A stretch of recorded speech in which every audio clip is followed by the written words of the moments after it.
We're filming with Ricky Gervais and we're having a problem with the drilling. I wonder if you can... That's going to do anything. You're Stop. Oh, you're filming with Ricky Gervais. Cut. Stop the drilling. He said the two magic words in Hollywood. Ricky Gervais. Oh, the drilling stopped. Thanks very much. All right?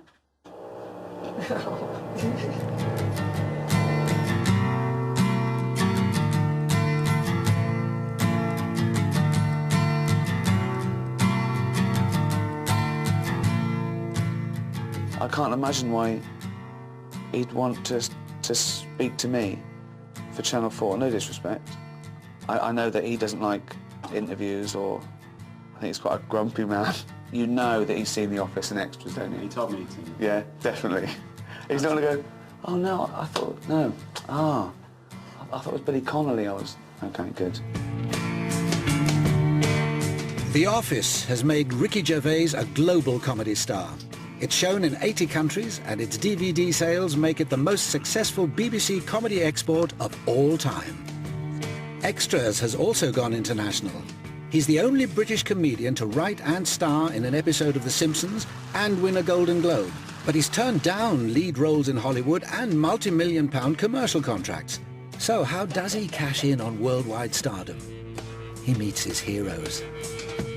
And I'll have a vanilla, one of the vanilla bullshit things, you know, whatever you want, some vanilla bullshit, latte, kappa thing, you know, whatever you got. Larry David co-created the most successful sitcom in history.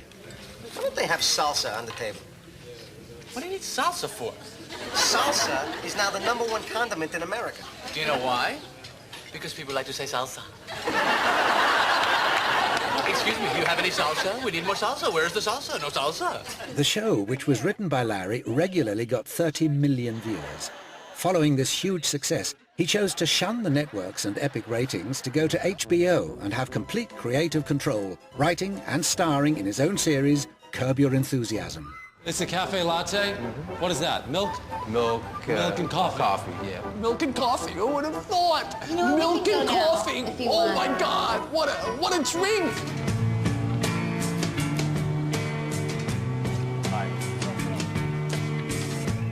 This limo's getting wolf whistles from other cars. It's so beautiful.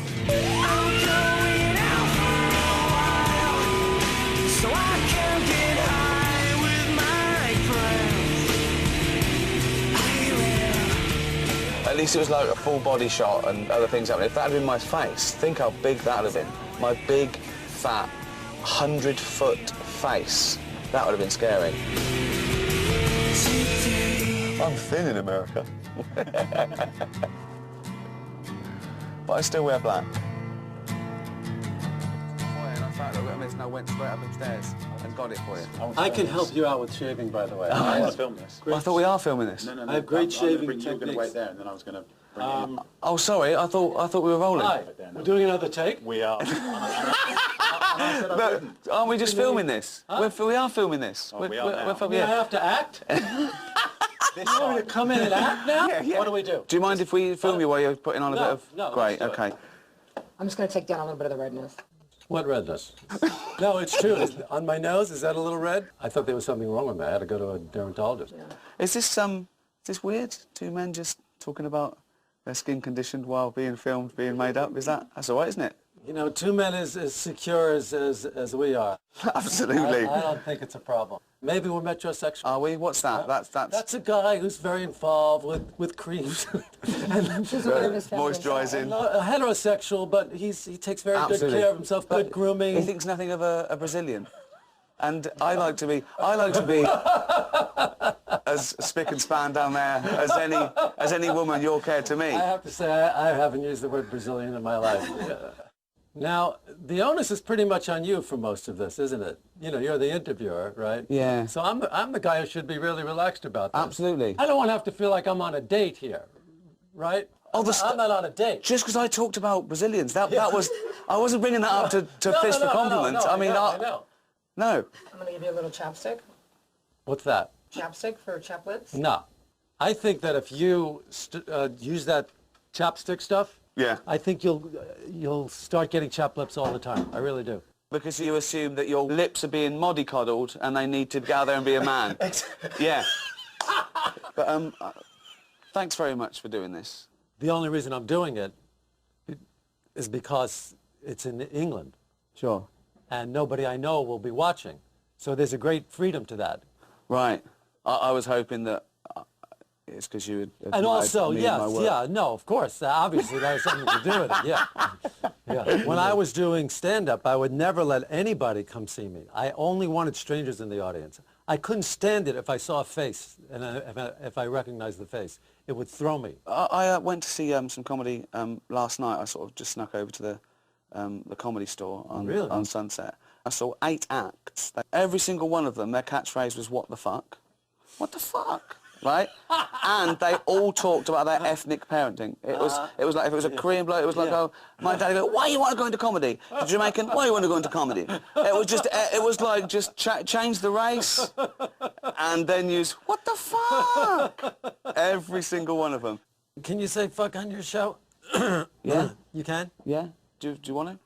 No, do you? No, not this show. Oh, extras. Extras, yeah. Yeah, I mean, we keep it down. I mean, Yeah, I try and keep mine down. Yeah. Can I just remind you of a scene, the opening of the restaurant, which was like an opera of swearing. Fuckhead, shit-faced, cocksucker, asshole, son of a bitch!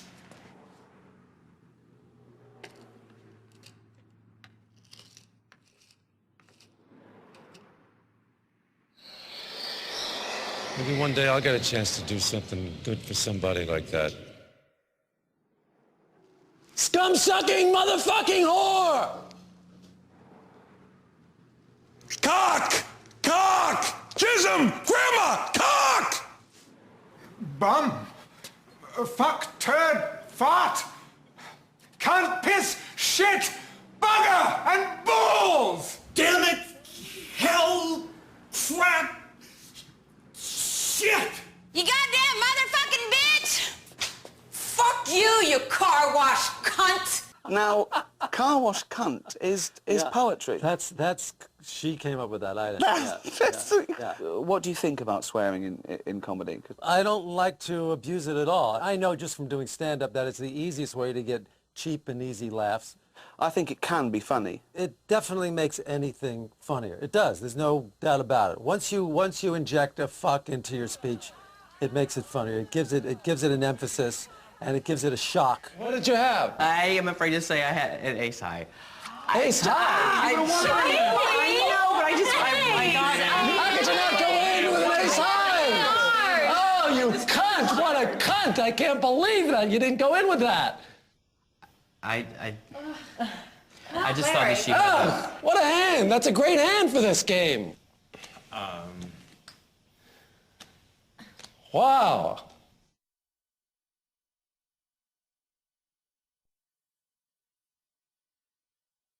Who are your comedy heroes and influences?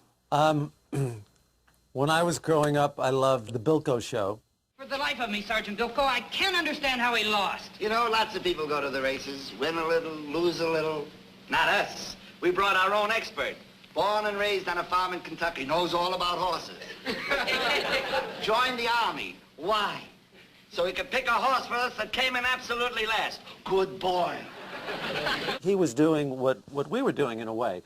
Doing these guys who are saying and doing things that nobody else would say and do nasty things and being unlikable and being deceptive. I taught my platoon to put enough a bankroll, and I'll zing. Half of it is gone. How am I going to face that platoon? Hiya, boy. Don't lean on him, he's liable to collapse. Not him, Sarge. He's a real thoroughbred. He's got courage. Yeah, well, let him face the platoon. It's the same plot every week. He's trapped. He's in this, it could be prison or whatever. It just happens to be the army. It laid out the blueprint for sitcom, I think. I love Bilko. And I loved Abbott and Costello.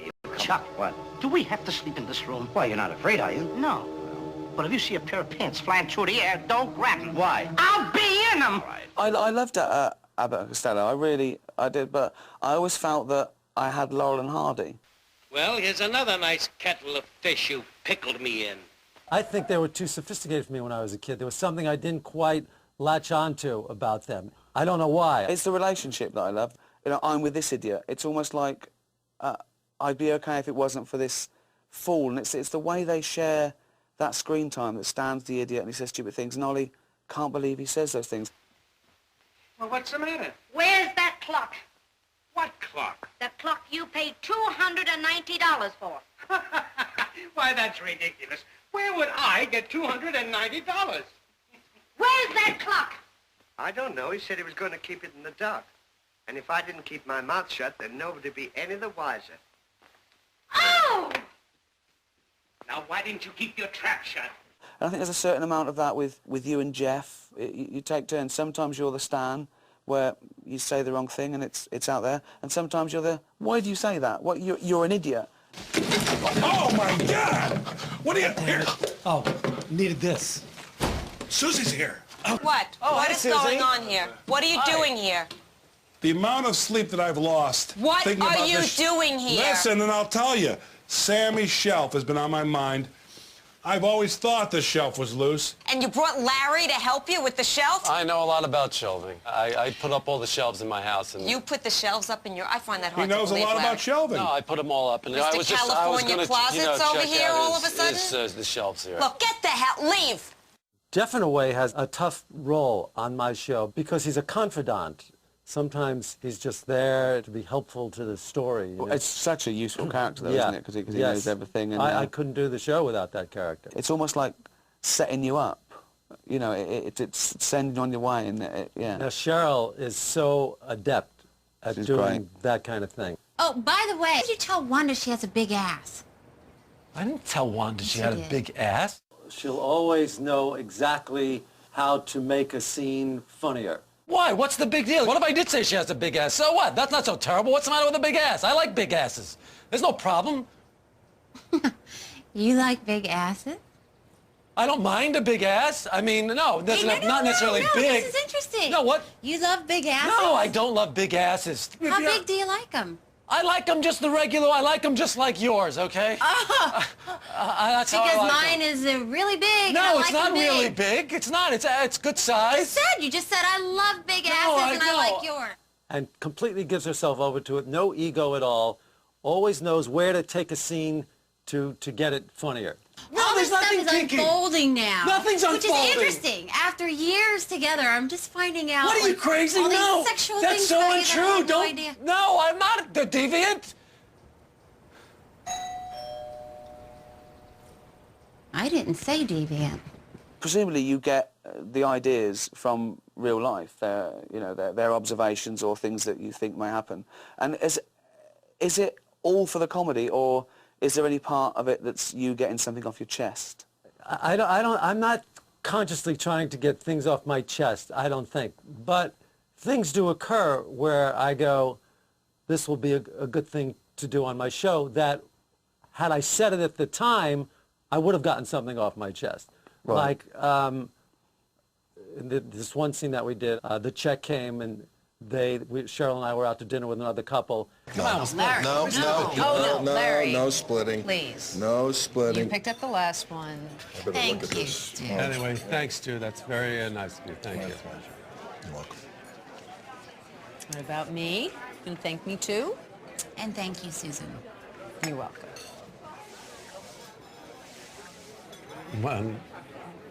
Why do I have to thank you?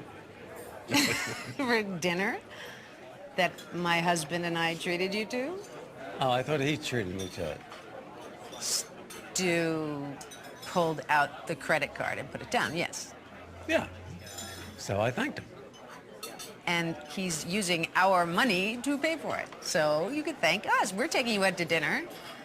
Well, you can call it our money, but just for the sake of discussion, he's the one who goes to work and earns the money. You don't work. So something like that came up in my life. You know, I thank the wife. I'm not a sociopath. Of course. I can't say that, you know.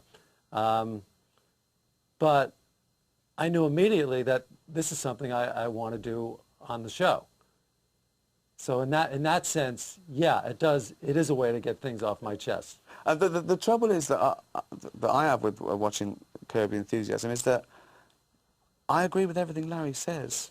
Outside that sort of mild male autism where it's probably better that he doesn't always say what he's thinking, I think he's right. Well, that's why I like that Larry so much better than this Larry. It would be great to be like him, wouldn't it? Wouldn't it be Freedom. great? Yeah. The freedom, not burdened by conscience. Absolutely. Not ringing people up and going, I'm so sorry. Just going, no. Yeah, he's happy, that guy. Look what's going on with this kid. Wow. Honestly, it's huge. It's a bigger penis than mine. He's got a bigger penis than me. We all have the good thoughts and the bad thoughts. But, you know, nobody ever expresses the bad thoughts. We just think them and we don't say them. Yeah. But the bad thoughts are funny. I saw your son at the pool. Yeah. Kid's got some penis on him. It's pretty good. What are you saying? Your son. His penis. Wait, what are you saying that before? Hey, Remember, it's a compliment. What's the big deal? What's the compliment? Well, how's it bad? How's it bad? He's got a nice big penis. So what? Well, I'm not talking about your wife's tits. I mean, this is rude. You can say my wife has nice tits as long as it's complimentary. And when you come back and you say that, you know, I mentioned his kid's penis, she says, Why would you do that, Larry? and you say, and this sums up what I think a comedian's mind, you say, I took a risk. And that's what comedians do. Sometimes you think, well, mate, you know, it might go down well, it might not, but I just say it. I mean, that's how we're all going through life, isn't it? Just not saying what we really want to say. We're going through life compromising. Exactly. For the good of everyone. Right. Yeah. I suppose that's why people like yourself don't compromise in your art. That's where no one can get hurt. It's up to you. Art, you're allowed to be a complete fascist. There's no, what about me? It doesn't matter. I don't care about you. This is you do your own program. I'm in charge of this. There should be no compromise in art. I think it's because there's I don't know about your case, but in my case, I'm such a liar in my life. Not really. Well, lying about or keeping things to myself. I see what you're saying. Yeah, not really telling my true feelings. That I feel like I want to go completely the other way when I have the opportunity. And that's why you create superheroes like Larry. Well, I think if you're any good, you kind of have to have a compulsion to tell the truth. Absolutely. Don't you think? Absolutely. Yeah. And without guilt. Yeah. This is guilt-free truth comedy. Yeah. I think. The other one is when you know there's a terrorist attack. It's good intel. It's going to happen. Okay. My brother, his best friend, works for the CIA. And he got this information from the highest source possible that there's going to be a terrorist attack this weekend in L.A. Yeah. If there's going to be a terrorist attack, you should leave. Right. But Cheryl's got this event. Right. We got to get out of here. Yeah, you got to get out of here. Actually, this weekend is a big NRDC benefit that we've been working on for months, and Alanis Morissette is going to be there. I mean, I'm thinking out loud. Why don't we call it a terrorist and ask them, could they pick another weekend that's more suited for you? No, postpone the benefit. Let's get out of here.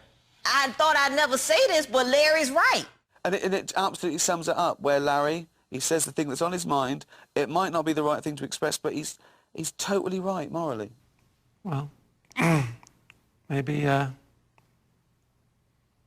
maybe I can go.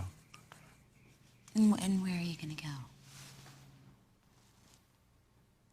Could go golfing at Pebble Beach. Why do I have to go down with her? Yeah, why is it all the burden on you to stay to her event? Why didn't she come with you and not be killed? Right. Surely it'd be better to not be killed together. She has the option of coming She has with the me. option. Yeah. You've given her the option. Yeah. She can't see that. If you feel good about one of us dying and the other one surviving, and you can live with that for the rest of, then you should go golf this weekend. I'll think about it. The one thing about that scene that I should mention that's interesting is that was completely made up on the spot. That wasn't even in the script at all. The idea of staying back. Yeah, that wasn't in the script at all. What happened was when Wanda leaves the house at that moment, and the two of us are left on the couch, the scene was supposed to end there, and nobody, the director didn't yell cut. Lovely. Again, it's the bad thought. It's the bad thought. That usually goes unexpressed. Yeah. With the writing process then, presumably you storyboard the whole trajectory and individual episodes, and then how does it get from the idea to screen? You know, I walk around with a little pad, and whenever I get an idea, I jot it down. And then I have another book where I take all the ideas and I put them in another book. In your best handwriting? In my best handwriting, yeah. So before I write a show, I'll just, you know, look in the books, and then I'll think, oh, that would be funny to do with that. Oh, those two ideas really would work well together. And so what would a typical script say? Laura, bring me in a script. Oh, fantastic. Huh? I don't care. Bring me in anything. Bring me in something from, not this season. Bring me in something from season 4. And, you know, so I'll take 2 or 3 ideas and kind of put them together and build a story. Okay, so this is from the show, the carpooling, when I picked up the prostitute. Yeah. I'm not going to use the carpooling by myself, because I don't want to. Well, that's the difference between you and me. All right, goodbye. Hey, Daddy, you want a date with Mama?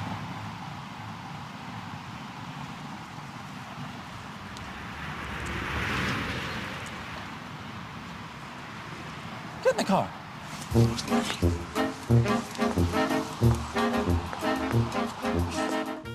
Larry and Monine are zipping along in the express lane. Larry tells her he doesn't want any sex, but he'll pay her for her time. She's never been paid for her time before. And she tries to figure out how many blowjobs and other forms of sex she'd normally have within that period, which Larry, of course, disputes. So, you know, there's tracks to go on here. Exactly. I can get 4 blowjobs an hour. 4 blowjobs in an hour? Oh, yes, I'm good, okay? Hey, I drove a cab. I used to drive around for 2 hours. I couldn't get a fare. You telling me you're getting 4 blowjobs in an hour? Yes, honey, you done picked up the best. Honey, I got a red snapper that talks to you. You know what it's saying? I'm charging way too much. There's actually more there than I imagined, because it's like you're laying down the jokes, really. You're laying down the structure and the tram lines for the humour. Yes. And then do you pretty much know what you're going to get by the end of it? You know, if you've auditioned the actors, you've seen it at the audition, so you're confident that you'll get it, and you normally do. Is any of your shows improvised? Very little. You see, that's what's so great about it, because it looks like it is. You know, it's all about writing and casting, isn't it?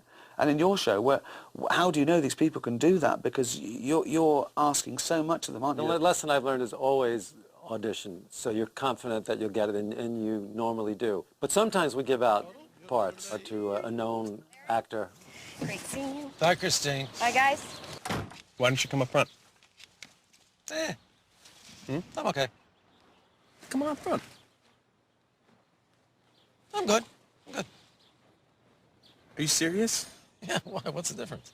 Larry, I'm not going to drive you around like I'm your chauffeur. Get in the fucking front seat, all right? You're not driving me around like I'm a chauffeur with 2 minutes from the rehearsal hall. You know, what kind of person asks another person to drive them around like this? This kind of mentality is what's... Well, what kind of person is so insecure that they have to make somebody move into the front seat so they don't think that they're driving somebody around? No, the kind of person that's so insecure that needs to be driven around in the back seat, subliminally telling me that you need me to drive you around. Leave my seat. Go into the front seat. Because I asked you to sit in the front seat of my car, and it's my car, and it's my car. I make the rules, okay?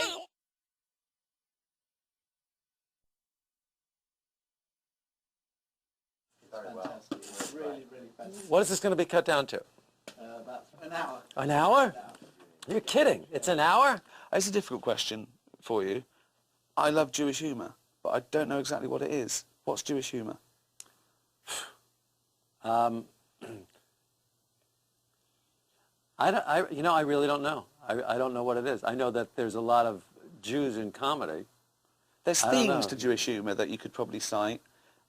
Neuroses. Don't you see the rest of the country looks upon New York like we're left-wing communist, Jewish, homosexual pornographers? I think of us that way sometimes, and I live here. There's a lot of complaining, I guess. Being dealt a bad hand. It's tevya, isn't it?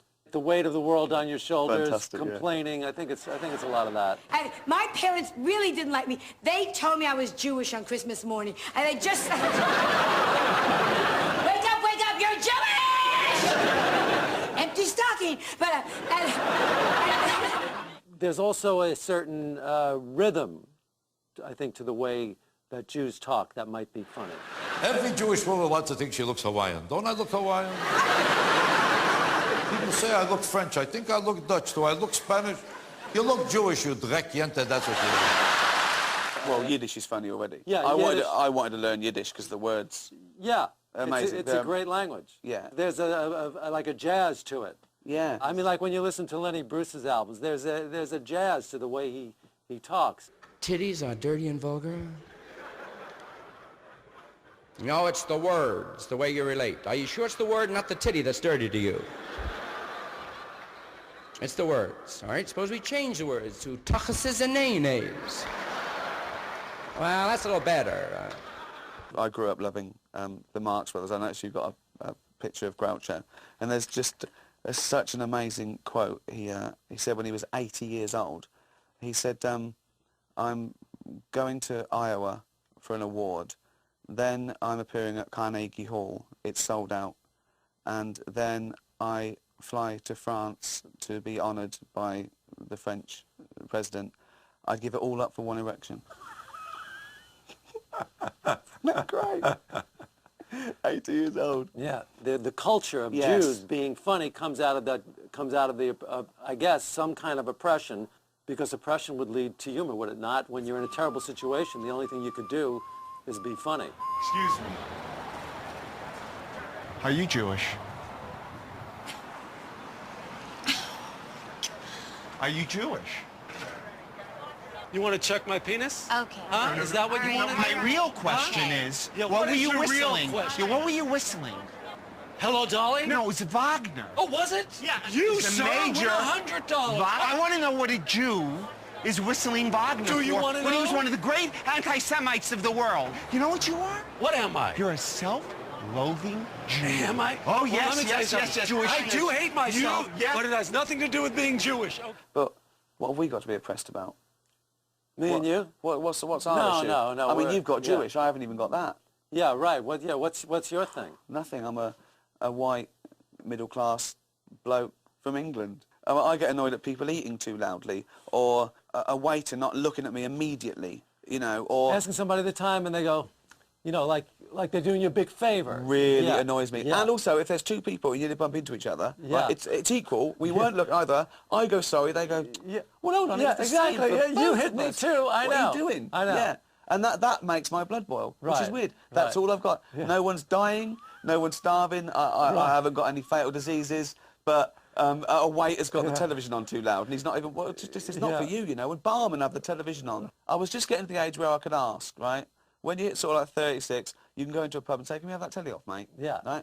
Then I became famous, and now I can't again. So I have to sit there and see it, because I don't want anyone to go, Right. oh, look, oh, he's changed. Yes, yeah, You know? exactly. People really want to say that too. Before it was, they're going to go, a bloke came into the room and he wasn't polite. Now they're going to say, Ricky Gervais came into the room, and they can pinpoint who that person is. Oh, well, it affects your tipping, that's for sure. Yeah. And what do you do? Yeah. What do you up the tip? I got to double it, you know. But where does it stop with you? You give him $10, they could go, $10 is nothing to you. Yes, I know. See, that's the thing. Obviously, everyone knew who Larry David was from Seinfeld, but many people couldn't put a face to the name. After the first season of Curb, how did it change, you know, when your picture was suddenly appearing in the paper as well? How did that feel? It actually was, it felt good. I'm just talking about just walking around and going shopping, you know. Yeah, exactly, yeah. Because people seem to be enthusiastic about the show, and they seem to like me. It's kind of fun. It's like the world seems to be a friendlier place for me. It gives me more freedom. Right. Once I know people know who I am, it gives me a lot of license and freedom to behave in ways I normally wouldn't behave. So it was actually liberating for you? Yeah. I took the other route, and that I was suddenly very self-conscious, much more than I'd ever been. I end up just not going out in public. I mean, I'm very nearly Howard Hughes. Don't you think it's weird for people to know, they think they know everything about you? I don't think we're meant to be recognised, are we really? but people really love and respect you. So when they come up to you and they say something to you, it's always nice. It's nice, as good as it yeah, gets. Imagine right. if they hated you when you were famous. Right, You know, exactly. That's I think what I'm that's saying. You know, I was on a show in the early '80s, first show, and I just bought this convertible, and I took it out of the showroom. It was a Fiat convertible, and I put the top down, and I'm starting to make a little money. And I'm on this TV show, and I'm driving down Santa Monica Boulevard. I pull up at a light, and some guy yells out from the bus stop, "Your show stinks!" Oh. Put the top up. Yeah. And never put the top down again. That was it. Got rid of the convertible. Contrasted with that, this is a hoot for me. I was in Florida last week, and I was standing outside of a restaurant waiting for somebody, and a guy came up to me and said, "Are you alone? Do you want to come join me for dinner? I'm with my wife." I said, "No, that's okay, thank you." Yeah. But it's sweet, you know. Yeah, well, it is very sweet. Yeah. It's just that, what do you say? You have to say, "I can't." I want to say, you've watched the show. Do you? If you must came up to that guy on the show, do you think he would want to go sit and have dinner with a stranger? Think about it. When do I start? Oh, he said it'll just be a couple minutes.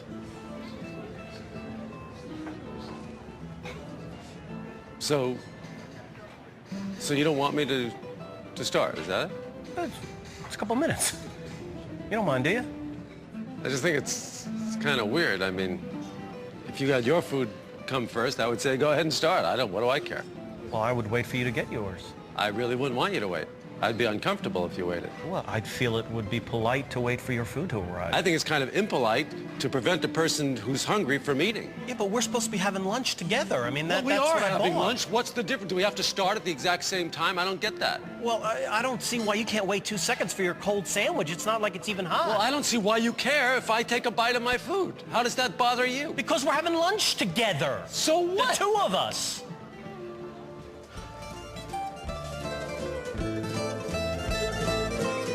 I came from sort of nowhere, so there was like a mad sort of interest, a mad frenzy, and that gave me the creeps.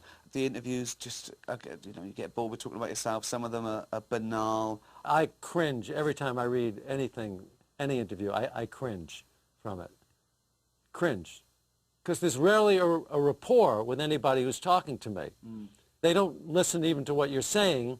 They'll ask their question, and then they're waiting for you to give your answer, and then they ask their next question. It's never a conversation.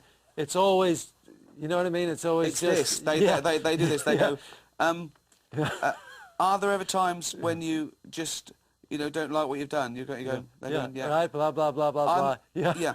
You obviously... That's exactly it. That's what I'm talking about. Yeah.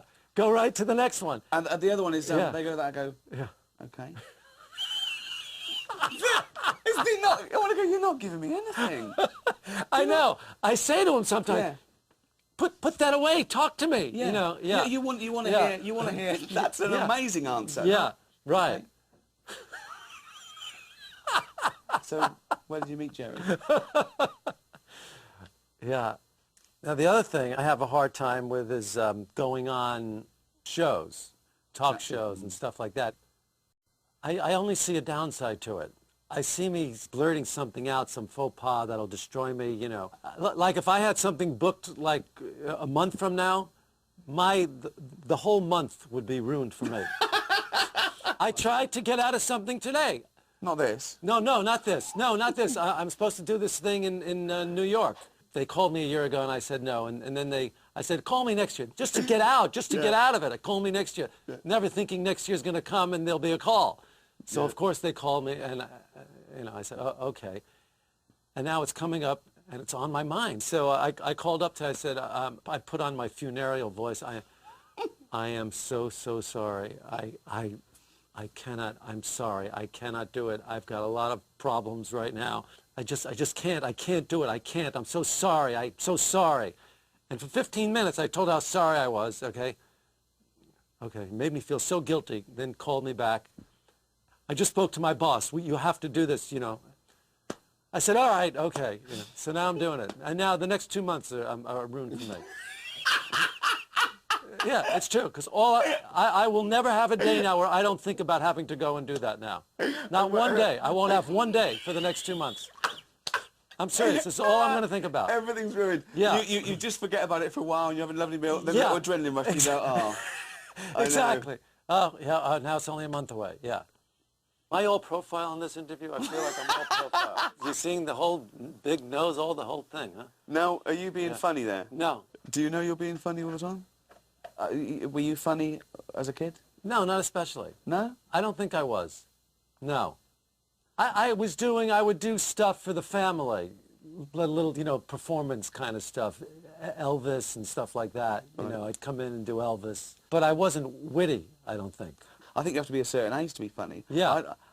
So few people under 30 are funny. You have to discover when you're inadequate in order to be funny. And Absolutely. you don't know you're inadequate when you're a kid. Feasibly good-looking, clever, popular people doing things brilliantly. Absolutely. Who cares? Yeah. I started to become funny when I realized I was inferior and inadequate. Mine was when I got fat. Well, Really, same deal. Yeah, who's an audience going to laugh at? The guy who gets up on stage and talks about how he got the girl, or the guy who's telling the funny story about how he didn't get the girl? Come on. You can't give yourself a cool role. We've got to be the putts. Larry? Hey.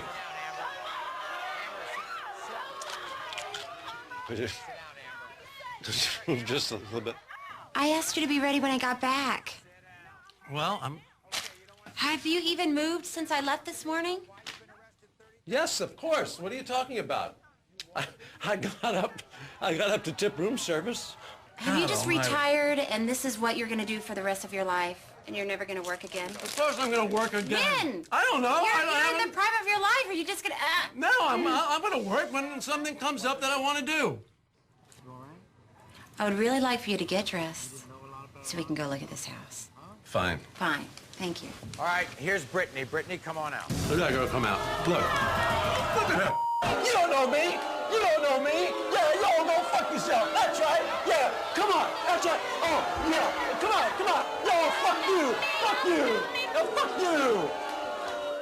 I think you've managed to do it twice with Seinfeld and Curb Enthusiasm, is to do that thing that so many comedians, stand-up comedians, fail at, is getting real-life observations that they've had and rendering it with actors and not making it look contrived. You know what I mean? Usually a stand-up comedian gets his pilot and he just crowbars in, and it just looks like he might as well be talking to the camera.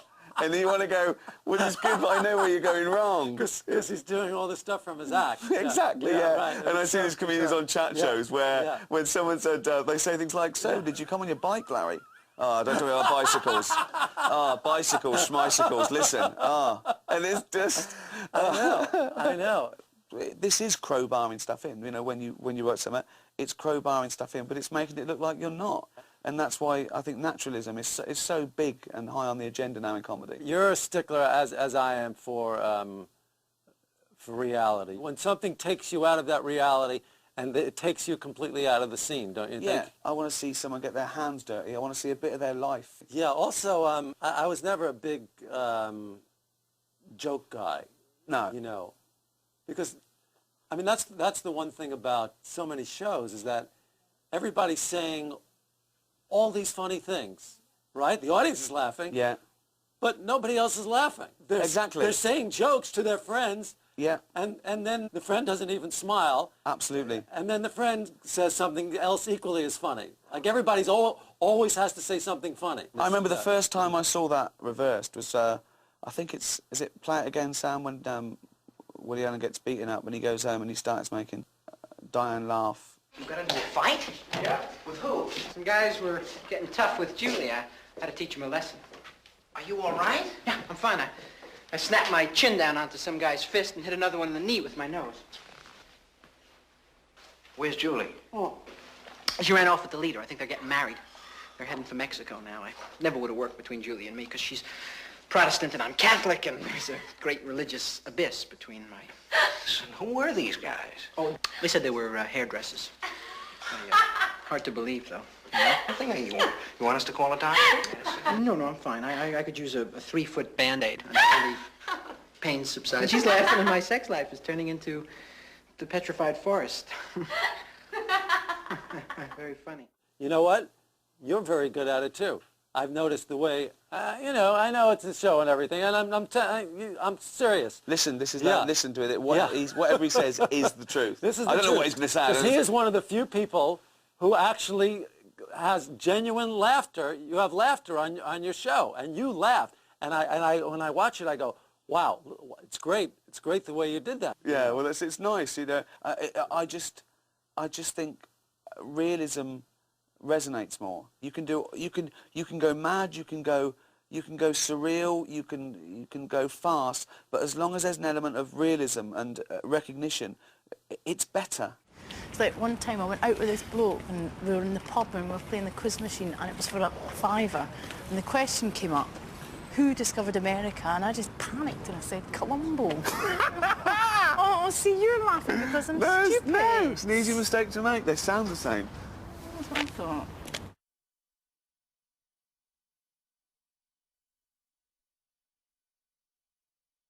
I did an interview when they were asking me my favourite things and lists and stuff, and I put George Costanza as the best sitcom character of all time. Hey, what are you listening to? My show from last night. Oh, you taped it? Yeah, I was doing some new material. Hey, did you ever do that thing on the toes that I said? Huh? You know how, like, the big toe is like the captain of the toes?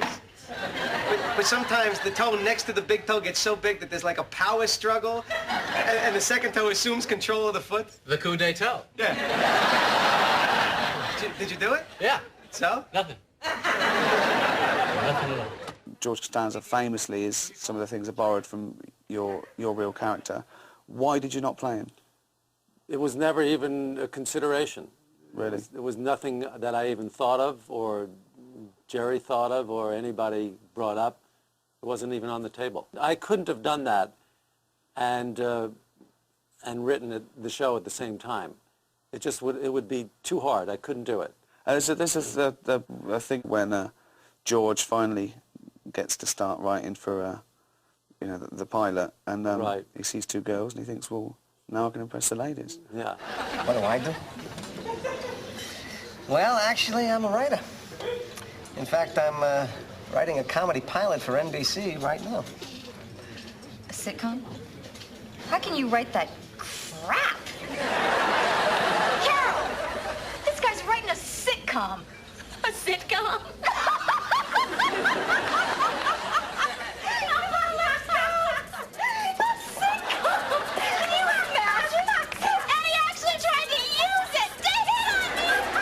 Yeah, I like to think that people go, that's the top of the tree. Don't waste your time with novels, right, plays, sitcoms where it's at. That's the top of the tree exactly, in terms of artistry.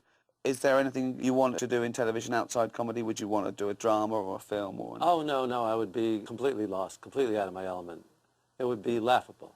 It would really be laughable, yeah. I couldn't do it.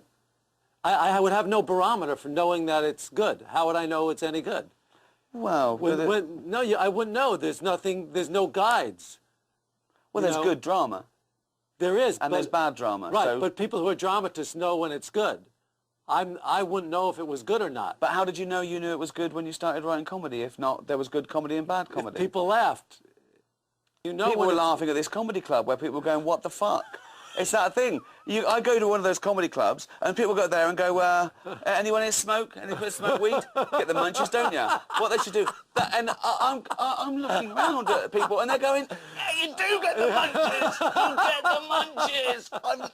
They're bursting. They haven't heard this stuff before. I know, it's unbelievable. I think, well, you're all idiots. Yeah. Just, forget it then. If you're saying what everyone's thinking, you're not doing anything. Yeah, there's a fine line there because you don't know. Are people laughing because they thought of it or because they thought of it and now they're hearing it? Or... Well, I think comedy has to be recognition, but it's absolutely pointless doing comedy to a room full of people that could just about do it themselves. What I want to do is I want to do things that nobody else can think of. Absolutely. You know what I mean? Absolutely. You want that's what you want to do.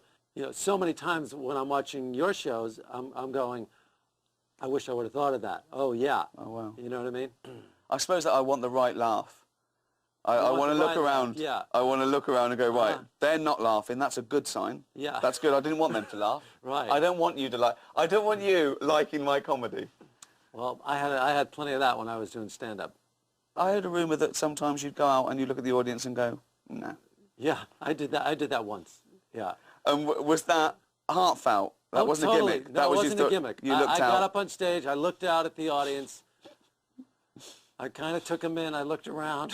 What were they like? What was the demographic that said to you they're not going to like this stuff? Just people I sensed no connection with.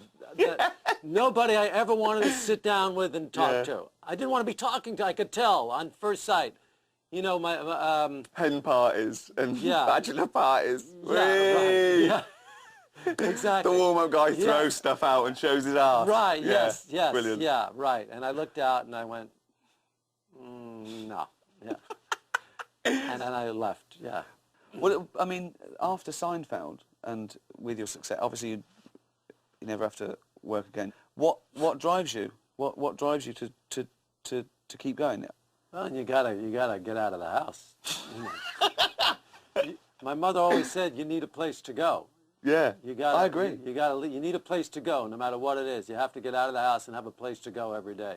What would you be doing if you'd given up comedy, you came back from New York? Forget it. I'm not gonna forget it. You mean didn't I'm go not into going to comedy. do any writing or anything? Yeah. Well, what if it? You know, to go back 20 years, you gave up. What would you be doing now, do you think? You mean I'd have to have another job, right? Well, I assume so. Okay, so I'm quitting show business. You 20 quit years ago. I quit show showbiz 20 years ago. And now I need a new job. Yeah. That's a good question. What would I do? I have no skills. What would I do? I don't know. Sell. Entrepreneurism is what sell cars. Hi, I'm Larry. Hey, Larry. Archie. You know what? My wife's name is Veronica. So, this is the Camry I heard about, huh? This is the big boy, the top of the line. This is as good as it gets. Oh, really? You know, you hear Lexus, Lexus, Lexus. You don't hear Camry, Camry. That's what you should be hearing. Well, tell me, what's in the engine here? What's in it? Big stuff, big charging, crazy pistons, nutty pistons. Was it twin cam? Yeah, twin cam. What other colors? This is a fucking work of art. What's your name? Shirley. Shirley? Yeah. That's my mother's name. A tilt wheel steering, which I really like. Does this car have that? Is it standard? You know, you don't have the need to tilt in this car. I've never had a tilting need.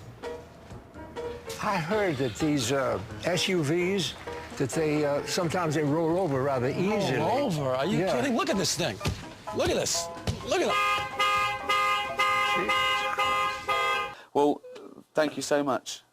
That's absolute pleasure. I think we got plenty. We've got plenty. Yeah. Thank you. That was fantastic. Thank you so much. Thank you, Ricky. Amazing. I'm going to get you the 2,000-year-old. Oh man. yeah. I see. I think I've heard of that title. What is it on audio? Yeah. Can you come up with it? Oh, you did? Oh. Okay. Have we got that? No, it's an album. DVD.